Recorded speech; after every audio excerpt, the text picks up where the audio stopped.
一开始一个博物馆很酷嘛，然后就有很多娃娃这样，它是那个监视器嘛，然后那娃娃突然这样看你看向镜头，看你看你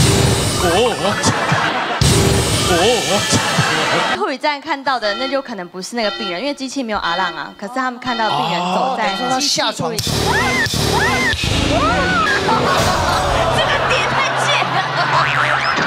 真正的鬼是后面那个，他们突然以冲击出来，Cherry。他在那个加护病房，然后他跟他同事一起上大夜班的时候，他们的病房是长形的这样，然后他们在护理站打记录的时候，他们就看到最后一床的病人走到护理站这样子，然后在那附近就一直游走，他们就觉得这个病人很奇怪，为什么半夜的时候要爬起来游走？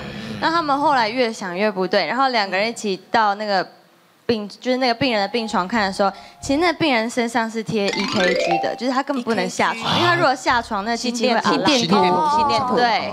就是护理站看到的，那就可能不是那个病人，因为机器没有阿浪啊。可是他们看到病人走在他下床。这个点太贱了。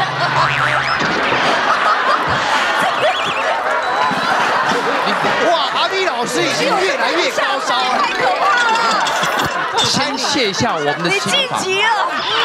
这王八蛋！这种 timing， 在台湾的某一个监狱，结果那个监狱里面啊，它后面就是一个刑场。哎呦，然后呢，他们就因为我也不怕，然后那个当时那个制作人，然后就拿了一个脚镣在后面刮叽，然后结果我就冲出来一看，哎，果然是他抓到了神经病，在闹你。对呀，好了，就好好介绍就好，开始介绍。对。好，那制作人就站在摄影机旁边，对，突然间。 清清楚楚，脚镣声音竟然又来了，他已经站在摄影机旁边了。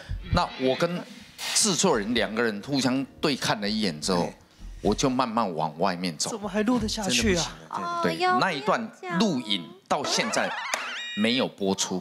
哎呦，不敢。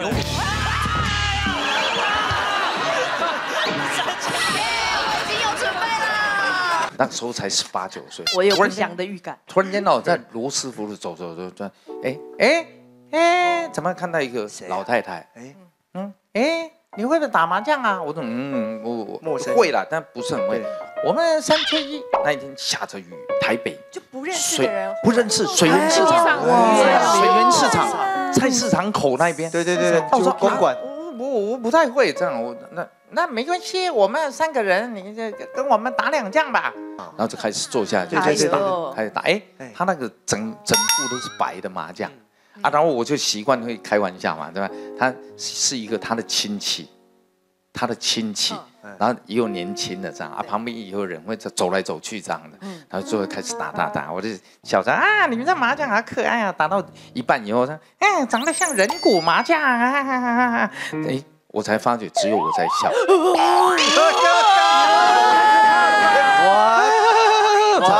然后这3个人好像就停下来，我就觉得有6只眼睛是看着我的，那我就很尴尬。我当然不敢。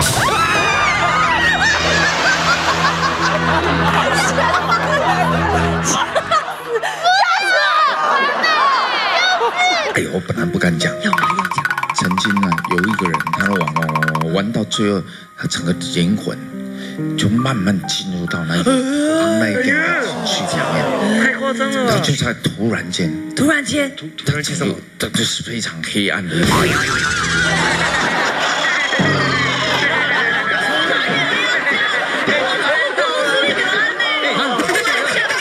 这么久你还不知道这种情况？你后面是不是也还没有编完？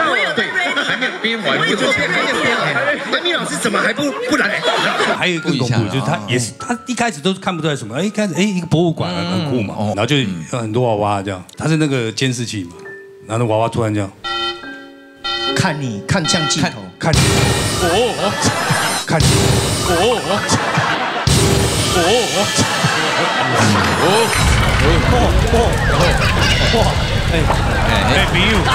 干什么东西？他那抓起来哦。那个鬼留言就是他们留，没有，这更恐怖的堆啊！结果呢，我一把这个话跟那个房东讲的时候，房东就整个就愣住了。他说这间房子那间最后一个房间，半年之内都没有人住过。然后他说最后一个住的，他是当时是因为那个跟男朋友吵架想不开，在他的那个里面好像是他自己用刀子，哦，好像后来他们送去医院。